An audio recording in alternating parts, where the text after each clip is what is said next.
अस्सलाम वालेकुम व्यूअर्स, मैं हूं नीता गौरी और आप देख रहे हैं यूट्यूब चैनल। आज से हम जो सेशन स्टार्ट करने वाले हैं वो है एसपीएसएस। और एसपीएसएस की सीरीज का आज हमारा फर्स्ट सेशन है। इंशाल्लाह हम अपनी इस सीरीज में बहुत सारी चीजें डिस्कस करेंगे, जिसमें हम एसपीएसएस में क्वेश्चन किस तरह से क्रिएट कर सकते हैं, उनके रूल्स क्या होते हैं, उसमें डेटा एंटर कैसे कर सकते हैं, उसकी बेसिक एनालिसिस या एडवांस एनालिसिस कैसे कर सकते हैं।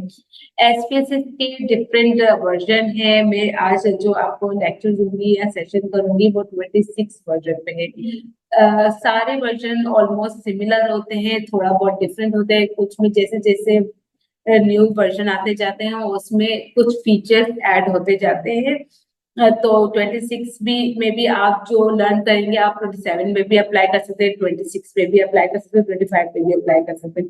तो इसमें कोई प्रॉब्लम की बात नहीं है। तो आज की जो हमारी वीडियो है उसमें हम ये डिस्कस करेंगे कि एसपीएसएस की शीट्स कितनी होती हैं, उसकी फाइल्स कितनी होती हैं, उसको कहाँ सेव करना है, कैसे सेव करना है, उसमें क्वेश्चनर किस तरह से डिजाइन करें। चलिए चलते हैं अपनी वीडियो में। जब भी आप एसपीएसएस खोलते हैं तो सबसे पहले आपके सामने ये विंडो खुल के आती है। बेसिकली एसपीएसएस की इसी विंडो में दो शीट्स होती हैं। एक कहलाती है वेरिएबल व्यू। अगर आप बॉटम लेफ्ट पे देखें तो आपके पास दो ऑप्शन नजर आ रहे हैं, एक डेटा व्यू का, एक वेरिएबल व्यू का। डेटा व्यू में क्या होता है कि जब भी आपको कोई क्वेश्चनर डिजाइन करना हो तो आप वेरिएबल व्यू में जाके आप क्वेश्चनर डिजाइन करते हैं। वेरिएबल व्यू नाम से ही पता चल रहा है कि वेरिएबल का व्यू, कि आप वेरिएबल को क्रिएट करते हैं, यहाँ पर उसका नेम डिसाइड करते हैं, उसकी टाइप डिसाइड करते हैं, विथ डेसिमल लेवल, हर एक चीज को आपको यहाँ पे डिफाइन करना होता है। और जब ये कंप्लीट हो जाता है फिर आप जाते हैं डेटा व्यू में। डेटा व्यू में जाके आप फिर उसकी डेटा एंट्री करते हैं। और ये जो डेटा व्यू है इसमें हर एक ये रो जिसमें 1 2 3 4, ये हर एक केस को रिप्रेजेंट करता है। या आप पेशेंट के लिए या पार्टिसिपेंट के लिए या कोई केस के लिए उसको रिप्रेजेंट कर रहा होता है। और ये हर एक कॉलम एक वेरिएबल को या एक कैरेक्टरिस्टिक को शो कर रहा होता है। तो अब सबसे पहले हम ये देख लेते हैं कि वेरिएबल क्रिएट किस तरह से करते हैं, उसके क्या रूल्स होते हैं। तो वेरिएबल जब भी आप क्रिएट करेंगे, उसका नेम डिसाइड करेंगे, तो उसके बेसिकली 5 रूल्स हैं। सबसे पहले ये कि जब भी आप वेरिएबल नेम डिसाइड करेंगे तो उसमें आप स्पेस नहीं दे सकते। मैं आपको लिखकर दिखाती हूँ, आप भी ट्राई करें मेरे साथ। कि फॉर एग्जाम्पल आपके पास वेरिएबल नेम है नेम ऑफ पेशेंट, तो name space of space patient. अगर मैं इस तरह से लिखकर एंटर करती हूँ तो ये मुझे एरर दे देता है। तो इससे ये हमें पता चल गया कि हम वेरिएबल नेम क्रिएट करते हुए स्पेस नहीं दे सकते। दूसरा रूल कि अगर हमें वेरिएबल नेम इस तरह से देना है जिसमें दो वर्ड के दरमियान डिस्टेंस हो ताकि हम इजिली रीड कर सकें, तो उसका एक दो तरीके हैं। या तो आप अंडरस्कोर यूज करें या फिर आप डॉट यूज करें। जैसे कि name underscore of underscore patient. अब मैं जब एंटर करूंगी तो ये वो इसको एक्सेप्ट कर लेगा। इसी तरीके से अब मैं अगर चाहूँ तो यहाँ पर अंडरस्कोर हटाकर डॉट डाल दूंगी, तब भी वो उसको एक्सेप्ट कर लेगा। रूल नंबर 3, वेरिएबल नेम कभी भी नंबर से स्टार्ट नहीं होता। अगर आप नंबर से स्टार्ट करेंगे तो वो यहाँ पर भी एरर शो करेगा। Let's try. वन नेम, तो फिर उसने यहाँ पर एरर दिया। तो वेरिएबल नेम में आप कभी भी नंबर से स्टार्ट नहीं कर सकते। इन केस अगर आपके कुछ क्वेश्चन ऐसे होते हैं जो कि क्वेश्चन नंबर 1 2 3 4 होते हैं और आप चाहते हैं कि 1 2 3 4 ही दें आप उसको नंबर, तो आपके पास दो ऑप्शन है ये। या तो आप किसी अल्फाबेट के साथ नंबर लिख दें, जैसे A1 B1 C1, या A1 A2 A3 A4।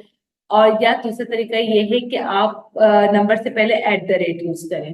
जैसे अगर मेरा क्वेश्चन नंबर 1 है तो या तो मैं Q1 लिख सकती हूँ, या तो फिर मैं एट द रेट 1 लिख सकती हूँ। तो ये दोनों सिचुएशन में इसको एक्सेप्ट कर लेगा। रूल नंबर 5, आपका वेरिएबल नेम शॉर्टेस्ट होना चाहिए। शॉर्टेस्ट क्यों होना चाहिए? क्योंकि अगर आप वेरिएबल नेम बहुत बड़ा लिख देंगे, एक तो वैसे भी ये 26 कैरेक्टर से ज्यादा इसकी लिमिट होती ही नहीं है, और इस अगर 26 कैरेक्टर का भी आप वेरिएबल नेम बना देंगे तो वो इतनी ज्यादा स्पेस घेरेगा। जब आप डेटा व्यू में जाके डेटा एंटर करेंगे तो एट अ टाइम आप एक ही वेरिएबल देख सकेंगे। हम चाहते हैं कि हम at a time maximum variable को व्यू कर सके। तो अगर फॉर एग्जाम्पल आपने बहुत लंबा वेरिएबल नेम दे दिया, आप डेटा व्यू में जाएंगे तो कितना लंबा वेरिएबल नेम यहाँ पर आ रहा है। तो अगर आप एक वक्त में 10 वेरिएबल देख सकते हैं, इतने बड़े बड़े वेरिएबल नेम रखेंगे तो आप at a time 2 to 3 variables he view कर सकेंगे, और वो रीड करने में भी बहुत मुश्किल हो जाती है क्योंकि इसमें आप स्पेस नहीं दे सकते। तो या तो डॉट के साथ लिखा हुआ होगा या अंडरस्कोर के साथ लिखा हुआ होगा, तो वो रीडेबल भी नहीं होगा, बहुत डिफिकल्टी होगी। तो इससे बेहतर ये है कि आप वेरिएबल नेम शॉर्टेस्ट रखें और उसकी फुल एक्सप्लेनेशन आगे दे दें। अब फुल एक्सप्लेनेशन आगे किस देंगे वो भी मैं एक्सप्लेन कर देती हूँ। फिर मैं वेरिएबल व्यू में जाऊंगी। मैं बार बार मैं ये आपको बात रिपीट करती रहूंगी कि जब भी आप वेरिएबल्स में कोई चेंजेस करेंगे आपको वेरिएबल व्यू में जाकर ही करनी है। उसके बाद आ जाती है वेरिएबल की टाइप। वैसे तो वेरिएबल की बहुत सारी डिफरेंट तरह की टाइप्स होती है, लेकिन यहाँ पर एसपीएसएस में 3 बहुत इंपॉर्टेंट टाइप्स हैं जो हम यूज करते हैं। One is string, second one is numeric, and third one is date. अगर आपका डेटा इस तरह का है कि आपको जस्ट उसमें लिखना है, उसमें किसी का नाम लिखना है या आपको किसी का एड्रेस लिखना है या किसी की डायग्नोसिस लिखनी है, जिसमें आपको ये नहीं पता होगा कि ये आंसर रिपीट हो सकता है। अगर आंसर रिपीट बार बार होगा तो ऑब्वियसली आप उसको प्रॉपर कोडिंग दे देंगे, लेकिन अगर आपको ये नहीं पता कि आंसर रिपीट हो सकता है तो फिर आप उसको स्ट्रिंग रखेंगे। अच्छा, दूसरी टाइप है न्यूमेरिक, जहां पर आपको नंबर डालने हैं, तो वहां पर आप उसकी टाइप वेरिएबल की टाइप रखेंगे न्यूमेरिक। अब नंबर डालने उसको 2 तरीके से हम कर सकते हैं। एक ये कि आपका है तो क्वालिटेटिव वेरिएबल यानी कि कैटेगोरिकल वेरिएबल, लेकिन उसमें आपने कैटेगरीज को कोई ना कोई नंबर दिया हुआ है। For example male and female, आपने मेल को कह दिया 1, फीमेल को कह दिया 2। आपने डायबिटीज को कह दिया 1, हाइपरटेंशन को कह दिया 2, सीकेडी को कह दिया 3, सीएलडी को कह दिया 4।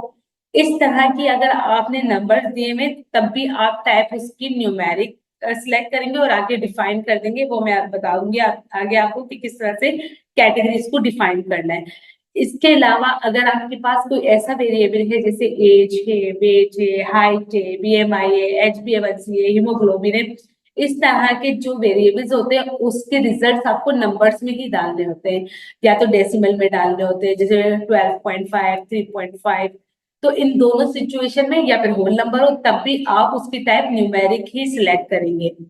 तीसरी टाइप आ जाती है डेट, जहां पर अगर आपको स्पेसिफिक डेट का डेटा डालना है तो आप वहां पर टाइप ना तो न्यूमेरिक सिलेक्ट करेंगे ना ही स्ट्रिंग सिलेक्ट करेंगे, वहां पे आप उसकी टाइप सिलेक्ट करेंगे डेट।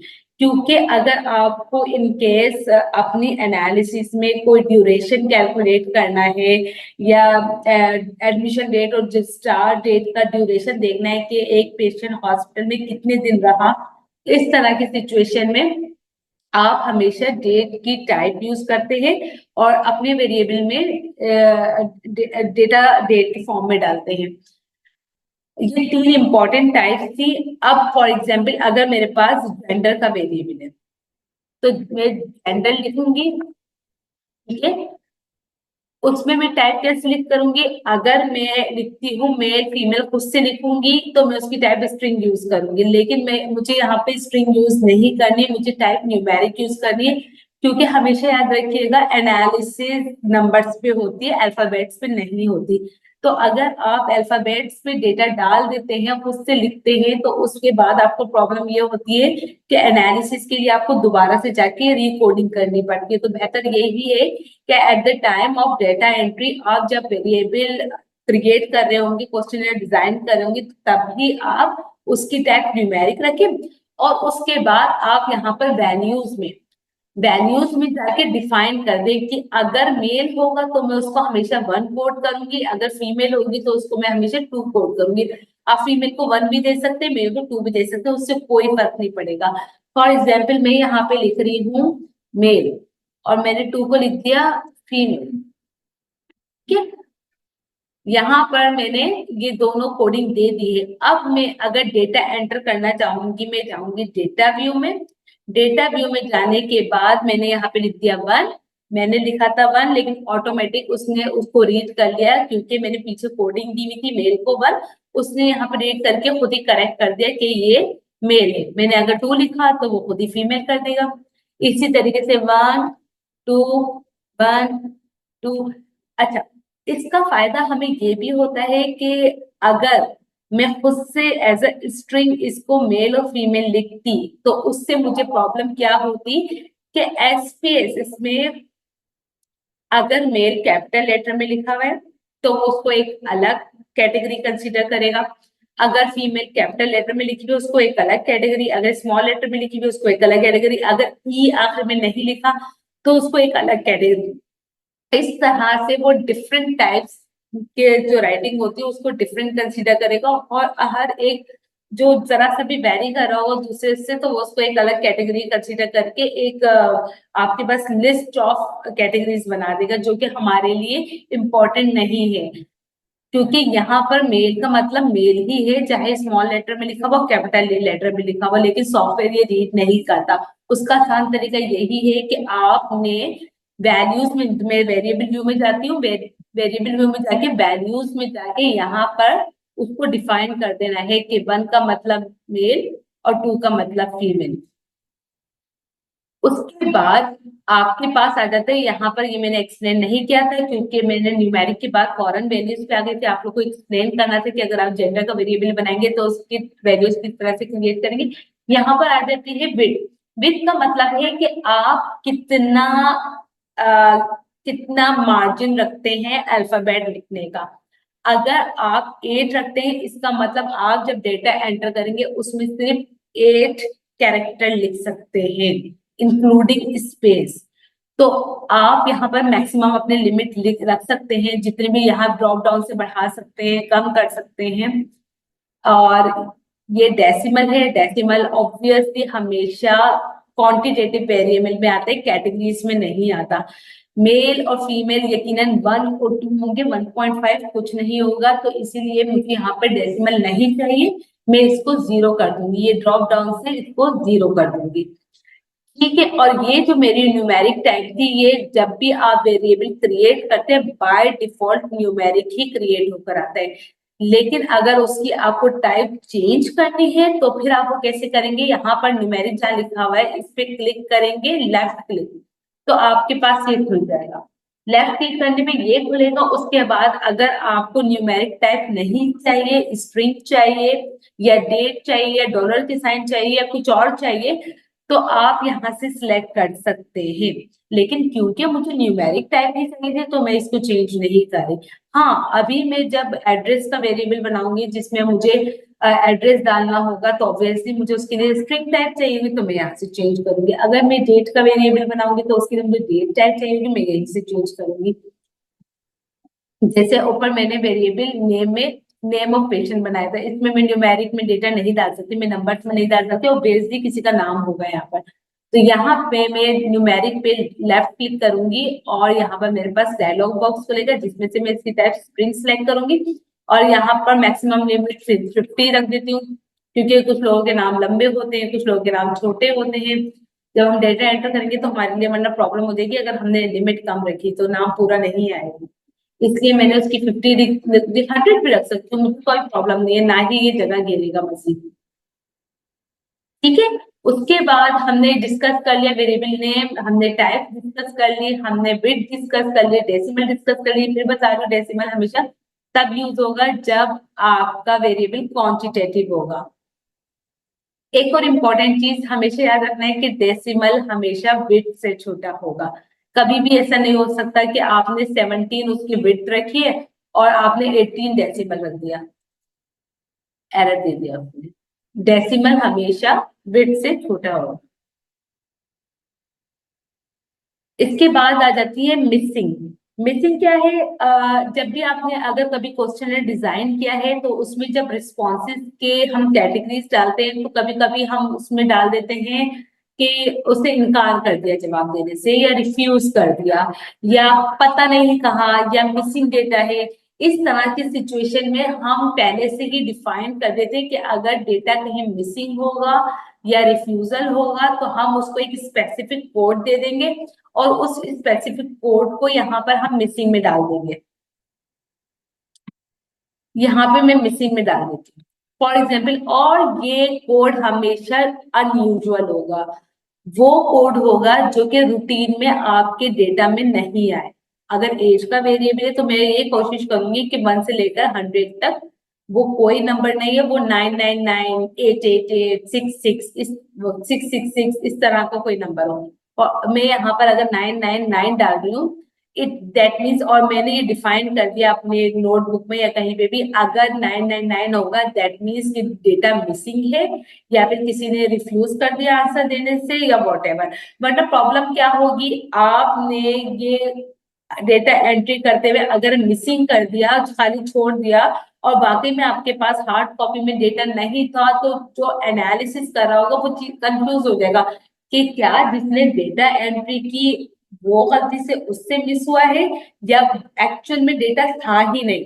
तो अगर आपने इस तरह के कोड पहले से डाल दिए तो आपको ये पता चल जाएगा जहां पर ये 999 कोड डेटा एंट्री में होगा, दैट मीन्स कि वहां पर डेटा था ही नहीं आपके पास। और फिर मजे की बात ये है, जब आप एनालिसिस करेंगे तो एनालिसिस के टाइम पे ये 999 as a missing value consider होगा, ये अलग हो जाएगा और आपके रिमेनिंग वेरिएबल्स पे एनालिसिस अलग से होगी। तो आपको ये एक हेल्प मिल जाती है अपने मिसिंग डेटा को अलग करने में। उसके बाद आ जाता है कॉलम। कॉलम क्या है? कुछ ऐसा खास नहीं है कि आप अपने वेरिएबल के व्यू की विड्थ कितनी रखना चाह रहे हैं उसको देखने के लिए। अगर आप यहाँ से कॉलम बढ़ा देते हैं, जैसे मैंने 33 कर दिया, या फिर ये वाला जेंडर का वेरिएबल है, मैंने यहाँ 15 कर दिया, अब मैं डेटा व्यू में जाऊंगी, ये मुझे बड़ा दिख रहा है view as compare to this one. ठीक है, अगर मैं यहाँ से कम करूंगी तो वहां पे भी ऑटोमेटिक कम हो जाएगा। अभी मैंने 15 किया था, अब वहां पर आप देखेंगे यहाँ पे 4 हो गया। यहाँ से बढ़ाए, वहां से भी बढ़ा सकते हैं, वहां से भी कम कर सकते हैं, यहाँ से भी कम कर सकते हैं। इससे आपके डेटा की एनालिसिस में कोई फर्क नहीं पड़ेगा। इससे आपकी जस्ट एक व्यू में फर्क पड़ेगा कि आप नैरो कॉलम रखना चाह रहे हैं या आप ब्रॉड कॉलम रखना चाह रहे हैं। कुछ लोगों को मजा आता है कि सारे वेरिएबल खुले खुले दिखे, कुछ लोग चाहते हैं कि वो नैरो नैरो दिखे ताकि अगर आपको कोई चीज मैच करनी हो तो आप इजीली कर सके। तो ये डिपेंड करता है जो एनालिसिस कर रहा है उस पर। ये है अलाइनमेंट, वेरिएबल के अलाइनमेंट। अब जैसे कि आपके पास ऑप्शन है डेटा व्यू में, अगर मैं जाऊं तो यहाँ पर अगर आप देखें तो अलाइनमेंट राइट की साइड हुई है। आपकी मर्जी है ये अलाइनमेंट राइट की साइड रखें या सेंटर में रखें या लेफ्ट पे रखें। अगर ये राइट हुई भी, अगर मैं चाहूँ तो इसको चेंज कर सकती हूँ, मैं यहाँ से इसको लेफ्ट कर दूंगी तो ये लेफ्ट पे हो जाएगी अलाइनमेंट, ये यहाँ लेफ्ट पे हो गई। हाँ, तो मैं सेंटर कर दूं तो ये सेंटर में आ जाएंगे सारे कैटेगरीज। ये सॉरी, राइट हो गया मुझसे, ये सेंटर, मैंने सेंटर किया, वो अब ये सेंटर में आ गया।